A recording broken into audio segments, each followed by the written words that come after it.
Welcome to Barometer Readings this December 2nd, 2025 still. Dave is traveling, so I'm pleased to take his place and MC this weekly webcast. With me is Amit Joshi, one of our portfolio managers, and I invited Amit because it is very timely to have him speak to us as it is Canadian bank earnings season. Bank of Nova Scotia just reported today a good quarter, and all the banks have traded up today. And we have been overweight financials all year, so I've asked Amit to join us and give us a quick overview about the banks, the whys, and the differential metrics and why we like them.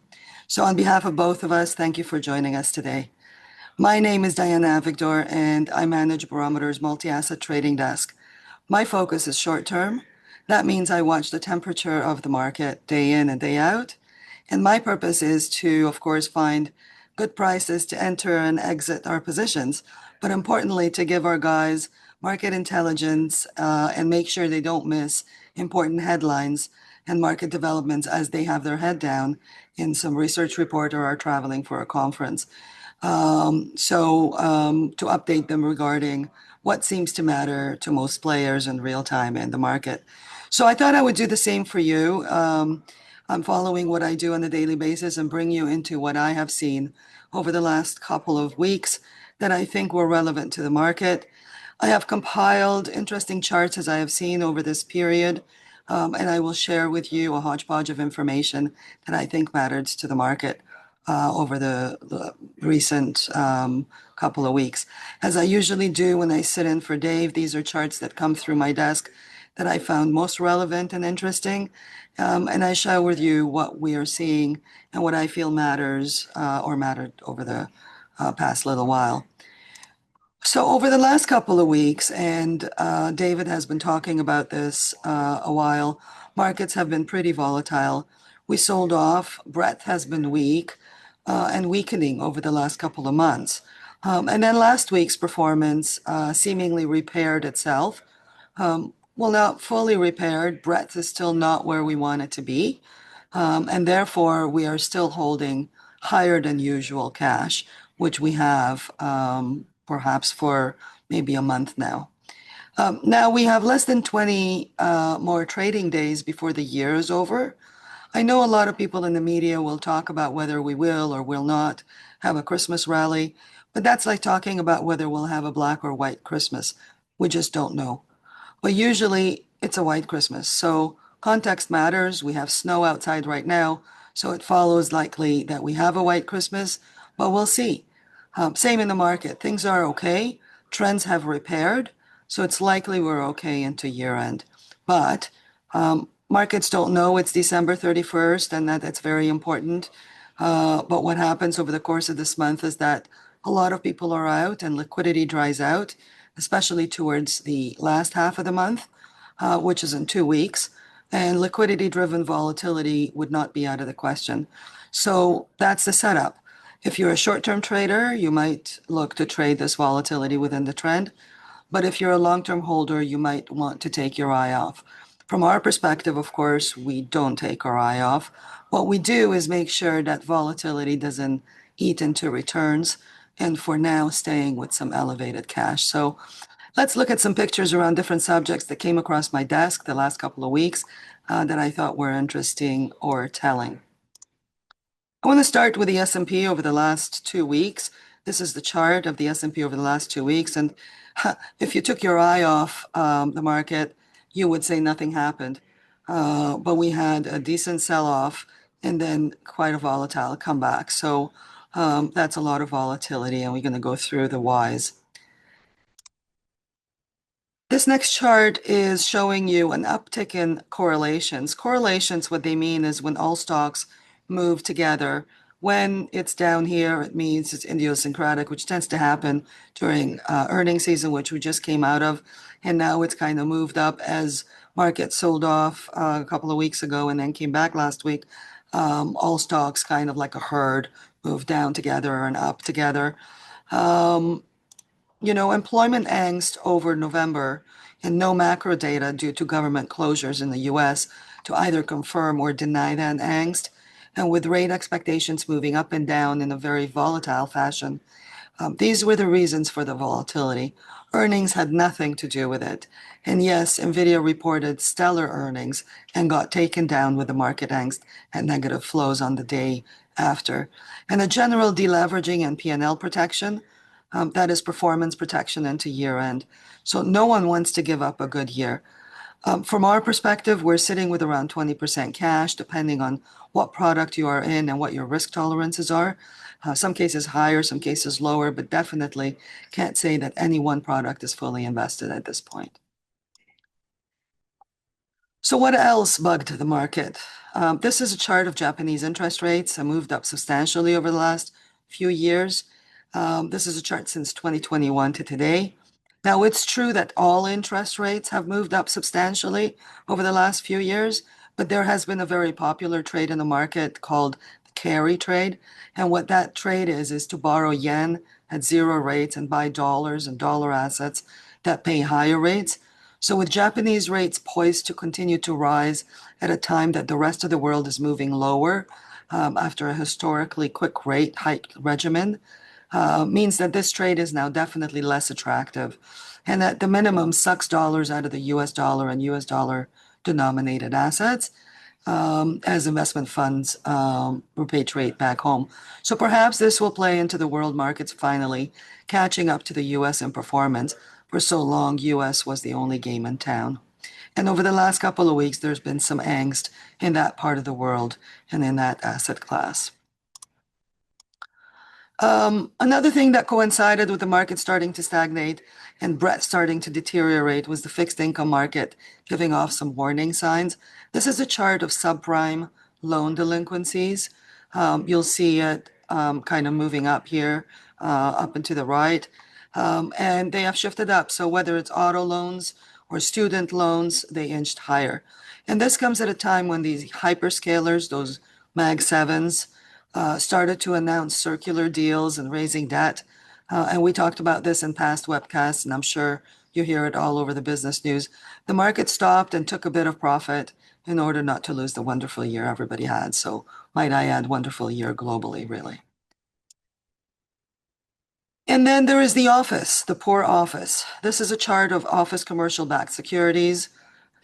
COVID changed the way we work. I do believe there is something to this and that this is here to stay. Working life has changed for many of us, and managers know this well because nobody calls in sick anymore.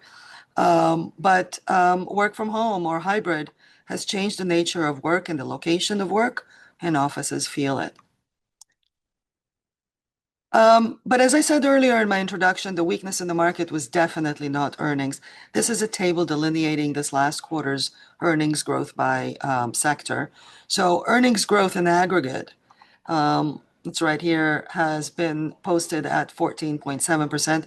This is for the recent quarter that just ended. In the US, Canada still has their banks reporting, which is a big component of our market. There's no final numbers there, but things have been okay in Canada as well. And sales growth has come in at 8.2%. This tells you something about margins. They expanded, they're good. How companies figure things out despite tariffs as a moving target. Sometimes they're higher, sometimes they're lower, depending on how things wake up in the morning. Is the productivity gains due to AI, perhaps? Is this the reason the labor market in the US is exhibiting some softness? If so, it comes at a great time because really, by all historical measures, the US employment market is at full employment. On productivity gains, however, I thought I'd share this little headline I heard on CNBC with you just for fun. An MIT study released found that AI is already capable of replacing 11.7% of the US labor market. And by the way, there's early research that AI is already causing a productivity surge in key fields, including scientific and medical research. So that's not bad. One of Wall Street Journal's journalists, Greg Eep, wrote that AI has created a lot more fear and worry than previous major areas of innovation. He called it the most joyless tech revolution ever. Lots of anxiety around this. And Federal Reserve Chair Philip Jefferson said in a speech last month that by automating certain tasks, AI could lead to a reduction in some types of jobs, but increased productivity leads to economic growth, which may create new employment opportunities. So lots of moving parts, but bottom line earnings have been very good. The chart in front of you now shows the annual realized and bottom-up consensus EPS growth estimates for the various closely watched indices like S&P, NASDAQ, and Russell. You will note this big bar on the right is annual realized and bottom-up EPS consensus growth estimates for the Russell, actually. So it is interesting to see that despite the fact that breadth has been deteriorating over the past quarter, earnings breadth, if that is such a thing, has been expanding. We can see that Russell 2000 has an amazing growth trajectory for earnings expectations, even better than the NASDAQ 100 or the S&P 500. So why was the market so sloppy? It wasn't earnings growth, then what? The chart in front of you shows the market in the white line, this is right here, rebounding strongly when the blue line took off. The blue line is the chance of a December Fed funds rate cut. This is what the market wanted to see.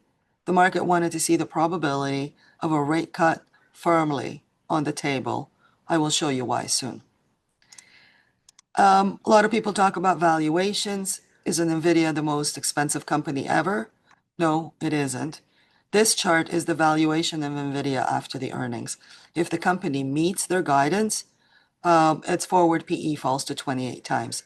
That's not crazy for a high growth company. We own it, but rest assured that as our strategy usually is, we will hold it for as long as it works and doesn't break major technical levels or until there is a better alternative if it starts losing relative strength. But it's not the PEs of who you might think naturally it is. Moving on, this is moving on to macro, and this will explain the rate cut tantrum. The chart in front of you is a year-over-year change in employment in select sectors. These are the sectors that give some feel to the heart of the economy, so things like transportation and warehousing, manufacturing, and we heard of layoffs over the month of November. But really in the US, we are pretty much at full employment, and in Canada, it is moving in the right direction. And it's not a new phenomenon. There has been softness in these sectors for a few years now, even during the Biden administration. But the marginal softness meant that as the market was getting less indication that rates were going to be cut, the more it got worried because of this. And I have a stunning stat. Bloomberg flagged two sectors, healthcare and social assistance, and leisure and hospitality, and said they accounted for more than 100% of net job gains so far in 25 in the US. That means everything else was down. Vacations are getting more and more expensive, truly. And then the number of people unemployed for at least 27 weeks or more has been inching up as well. So that further making the case that rates should be cut. And again, why the market didn't like it when it looked like it wasn't going to happen. And this is a chart of the Purchasing Managers Index that came out yesterday. The yellow, if you can see that, it's a little faint, but if you can see that the top one, it's right over here, is the pricing component. So pricing is coming down, but it's still elevated. But all the rest of the components, namely the manufacturing ones, are low and sub 50, which is in contraction territory, further making the case of a rate cut more obvious and why the market really didn't love it when it didn't sound like it was going to do it. The expectations are now almost at 100%, and this is coming next week. And so just to show, just as the market was getting the message from all the speakers on the speaking circuit that it's likely that the rates will be cut in the US next week, market began to repair and gave us this kind of breadth thrust as it was repairing. And, you know, like I showed you in the first picture, over 2 weeks, the S&P 500 is really quite flat. I took this chart out of Goldman Sachs trading desk, and in it, they delineate in percentages how much percent of their total annual turnover trading. That's all their clients and corporate buybacks. And December is 7% of their total trading. All these numbers add up to 100. So December market liquidity and activity, while not the highest, is still decent. So there's some business still to do. This includes the corporate buyback desk, which is very, very busy. And one of the themes this year has been retail and their very, very big participation. Now, Goldman has a lot of less retail exposure than, say, Merrill Lynch, but they are trading counterparties to large corporations that hold retail money through mutual funds or ETFs. So those count as well. This is a chart of the US median household income, pivoting back to macro, adjusted for inflation, which, I mean, it just shows how much richer the American citizen has become since 1990, despite what everyone will tell you. Can it continue, or should we adjust and be a little forward looking towards another inflationary surge? We are actually managing for that. We think that there's a high possibility that we do get a higher inflationary surge unless robotics or AI adjust for productivity and actually lowest prices. But we'll see, that'll take some time to play out. The enormous budget deficits everywhere are not helping the inflation story. So we are mindful of this and are managing for this for inflation protection in our portfolios. And so this is the 2-year chart on the S&P. We have seen quite a rebound. We have seen a rebound in the breadth indicators as well, but like I said, they're not quite there for us to go and invest all of our money. And we know December can be pretty erratic, so we're gonna probably, unless things change substantially, we're gonna hold on to a little bit of cash. And then Callum Thomas from Top Down Charts also reminds us to be careful, as the market has rallied for 7 months in a row now, and showing us in this chart how that is sometimes enough, and markets like to consolidate. So another reason why we like to have some cash. And then I said that I would show you random charts that came through my desk, but I thought this was telling. So switching a little here, I saw this chart from Macro Compass and thought I'd share it with you because it's a theme everywhere, really. It shows the amount of fiscal spending that happened and is going to happen in Germany as an example. The point here is this: fiscal spending globally is on the rise. Monetary conditions, while in the US a little tight, are loosening, except Japan. The quantitative tightening is now soon quantitative easing again, and we are still recommending that this is the time you diversify your portfolio outside the US. That is not to say you should go to zero US, but if, for example, you're 60-40 US Canada or 70-30, that you take some of your US weight and put it in global ex-US. And this is why we launched this product for our clients, to be able to take advantage of the asset allocation we are recommending. These markets, including Canada, so these markets I'm referring to, Germany and the rest of Europe, are all trading at 52-week highs, and they have been underperforming the US for so long. We think the value factor will continue to help here. And to showcase this, this is a table that gives you performance. Last time value worked really well. Gold so far this year is the best performing asset class right now, and what helped the TSX reach a 52-week high.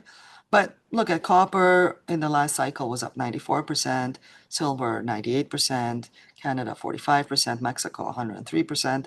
Anyway, you get the point. We make sure to have exposure to this inflation protection meets growth portfolio.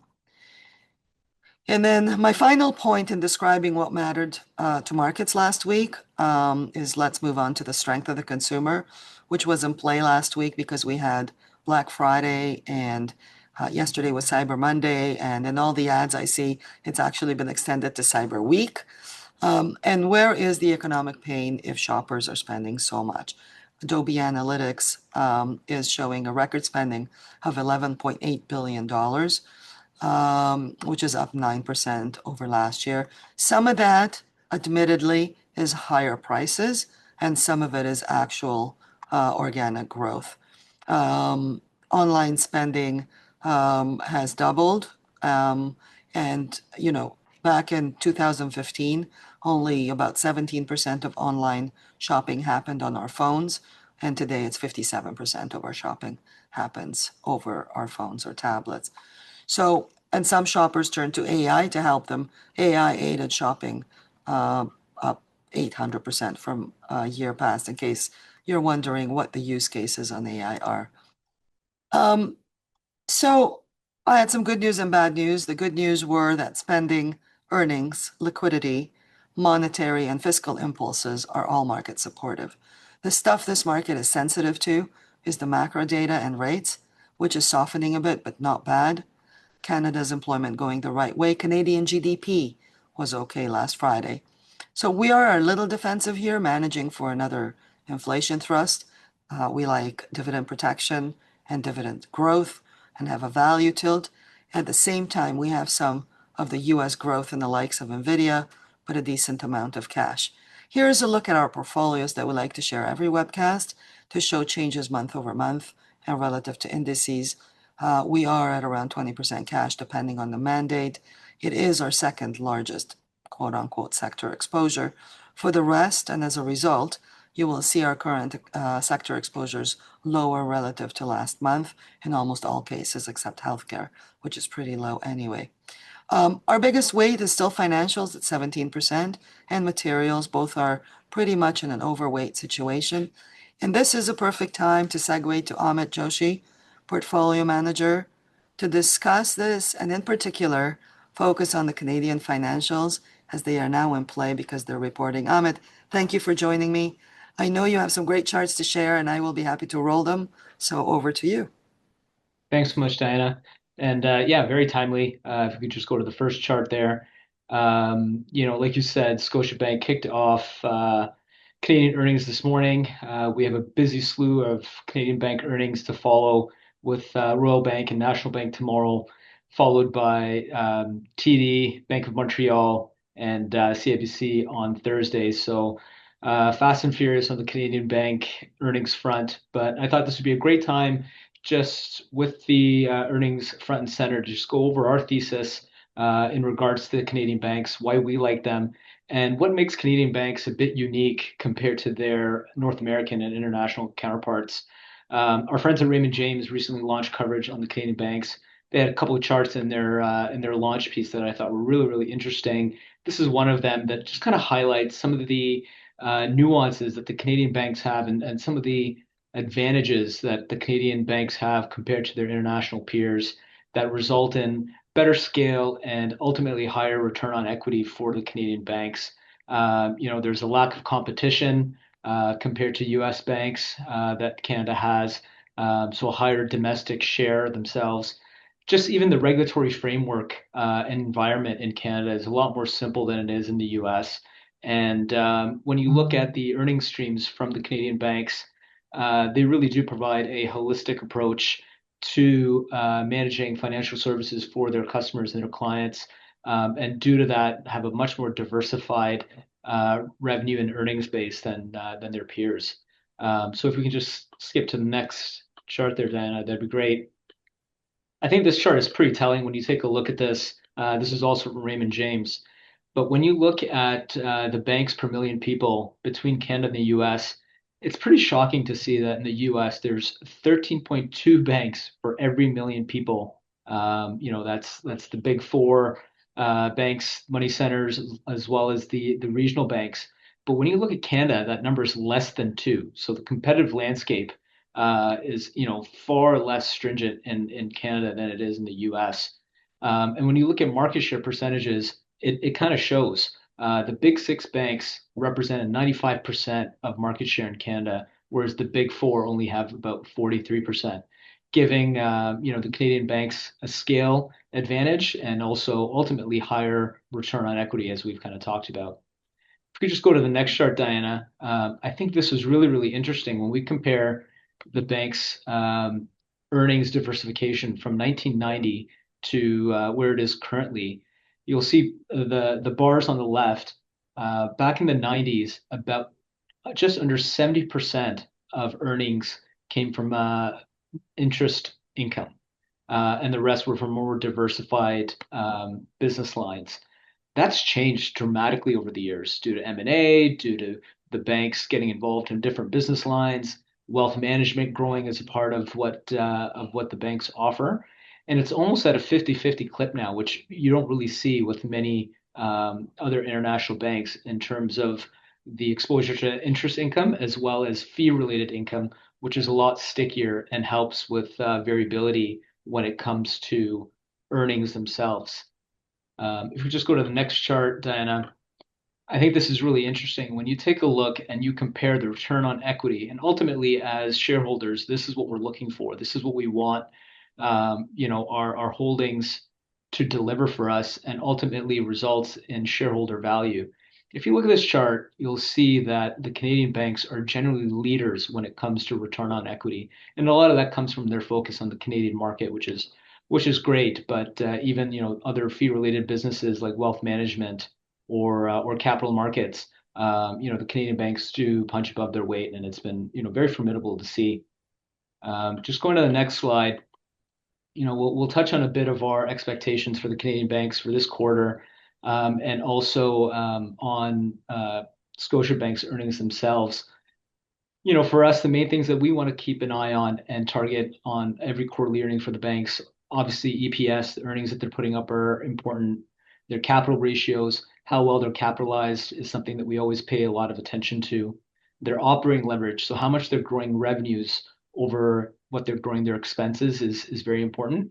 And to a less extent, but something that we do look at is their discount to their historical price to earnings multiple. Now, look, the Canadian banks always do trade at a premium to their international peers on a PE basis. But I think, from the comments I've made about, previously and the charts that we've shown, they're for good reason. They're for the reason that they have less volatility in their earnings. They have a diversified mix of earnings and revenues, and they also generate higher ROEs. So just, coming into this quarter itself, we expect the Canadian banks to put up EPS growth of double-digit EPS growth year over year. We think operating leverage should be positive for the group, which is a positive. And we think also when we look at capital, that should also trend to the higher end. All the banks are buying back shares and bumping up their dividends, which from our perspective fits really well from our income mandates and our balance mandates, where we look for some of that inflation protection coming from dividend growth, not just high yielding stocks. And the fact that they're also buying back shares also gives a greater total return. To maybe touch a bit on Scotiabank's quarter, they showed strong EPS beat relative to consensus, and good performance really across the board in all of their operations. Canadian banking specifically was very strong.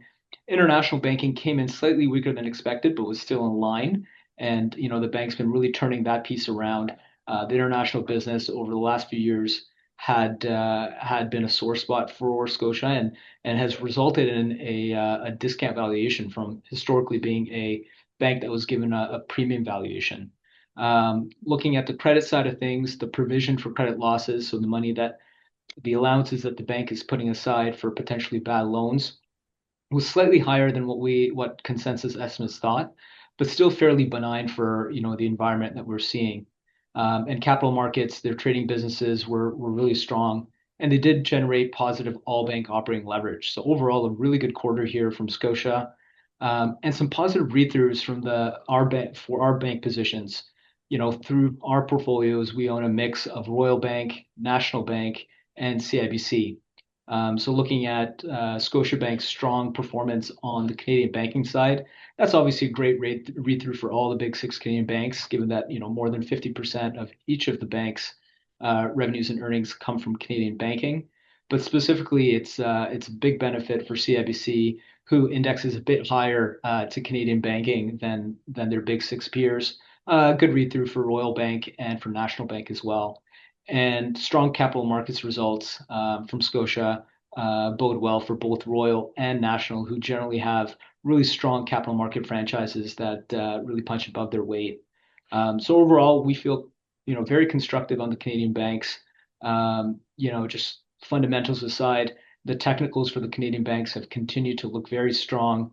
Relative strength within the banks has been there, and they continue to trade close to 52 weeks highs. So we continue to like the banks here. We'll be dialed in onto the quarterly reports over the next couple of days for Royal and National, as well as the remainder of the group on Thursday. But we let the fundamentals and the technical picture dictate our actions. So we'll be looking into how they perform, and more importantly, the guidance that the corporate management teams put out. That was one of the, I think, silver linings coming from the Scotia earnings themselves. Is even after a couple great quarters and a great year that they've had, they talked about putting up double-digit earnings growth next year as well. So, I think that's a good indication of where the banks are sitting. So we'll be paying close attention to guidance for next year that the banks should report. And overall, it feels like a very constructive environment for the Canadian banks. Thank you very much, Amit. It really is quite incredible that in Canada they've been waiting for a recession for about 3 years, and so some of these banks have put aside reserves, which they're able to now buy back all these shares and increase dividends in a substantial way, and that has been a theme in the market and for our portfolios. If I think of names like IMO, for example, Imperial Oil, with acting so well, and oil is at 58. This is all companies that are responsibly, fiscally well well balanced and well capitalized, and that has been appreciated by the market, and we've made some nice money. So, thank you, Amit, for all that. Very enlightening, and fingers crossed for tomorrow and the day after for the rest of the Canadian bank report. And this is it for us this week. As usual, thank you very much to our clients for trusting us with your money. We very much appreciate the confidence you have placed in us. And any questions, concerns, or ideas for discussion you might have, please connect with your Barometer contact or leave us a message on our website, www.barometercapital.ca. Enjoy the rest of your afternoon and evening.